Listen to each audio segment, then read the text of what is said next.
Welcome to NBA Today. I'm Malika Andrews. I hope everyone enjoyed their holiday weekend, but we need to get right to it and bring in our senior NBA insider, Adrian Wojnarowski, because it already feels like there are things that we missed over the weekend, Woj, but you were all over it.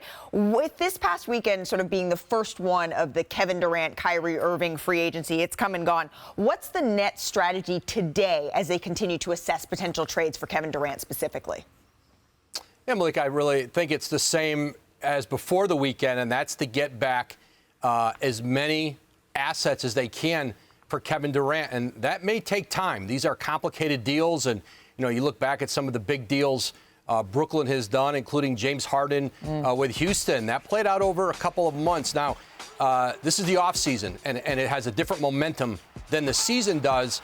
I think one thing that might be helpful, Malika, if there's not a deal done here in the next couple of days, and I don't have any sense that there's one imminent, everybody getting the summer league, the GMs, the team presidents, being able to sit down face to face, you know, I think that has value in contract talks, especially, or trade talks, especially when you're trying to put together complex deals. I think especially with Phoenix, where you're going to need multiple teams involved, Miami, but, you know, still the Toronto Raptors, that's the team, I think the most seamless trade for Brooklyn.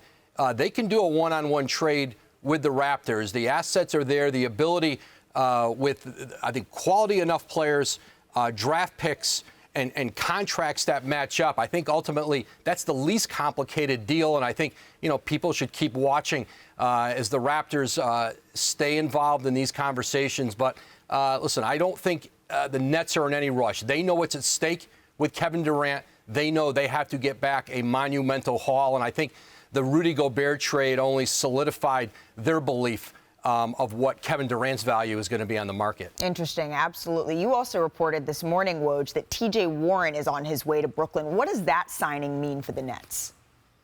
I think it just tells you that the Nets, they want to put as good of a team as they can on the floor this year. This isn't a team, you know, that's looking in a Kevin Durant trade or a Kyrie Irving trade that they're going to, you know, head toward a rebuild. You know, they're going to get back good players. And for Kevin Durant, potentially, maybe another very, very good player and pick. So you're going to need T.J. Warren and, of course, Edmund Sumner, who they also signed, another guard who played for the Pacers. Simply, you know, these are good rotational players. And I think T.J. Warren has shown when healthy, he can be a very good starter in the NBA. We absolutely saw that, especially in the bubble when he had that 50-plus piece.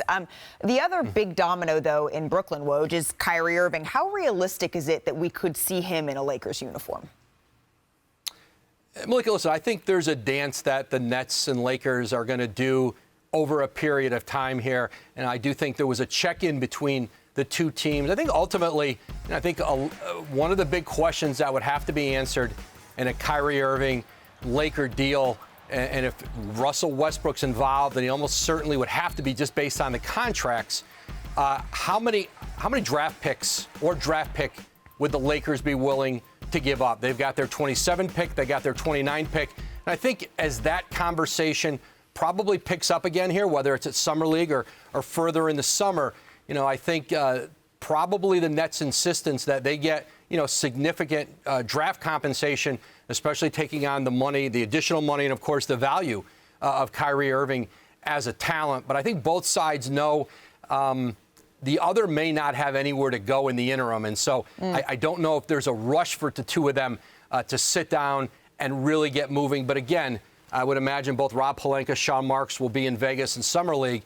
And that's a conversation they could decide to pick up there again. Since they're not in a rush, let's set Brooklyn aside for just a moment and stick in the East, though. Where do the James Harden negotiations stand with the 76ers right now, Woj? Well, they're not in a rush either. And I think if you saw social media this weekend, you saw James Harden, some of his teammates are having a great time out in the Hamptons and clearly just knocking out this contract and getting it done was not a priority on the holiday weekend, but it's expected to get done here, whether it's in the next 24, 48, 72 hours. James Harden sitting down with the Sixers and just getting to a longer-term deal with them. Obviously, by opting out, he's allowed them to go out into free agency, pick up P.J. Tucker, Daniel House, and so those are players now that under the salary cap they were able to get. They probably wouldn't have been able to get if they had had a James Harden who opted in. So the expectation is it's coming, that they'll sit down and figure out what exactly the numbers will be on that extension and how many years. But James Harden will be back in Philadelphia, as we've known really here for a few weeks. It's coming, and we will be staying tuned for your reporting when it does. Adrian Wojnarowski, thank you so much for your time. I hope you got a little bit of a break to enjoy your holiday weekend. We will be talking soon, my friend. Thanks for watching ESPN on YouTube. For live streaming, sports, and premium content, subscribe to ESPN+.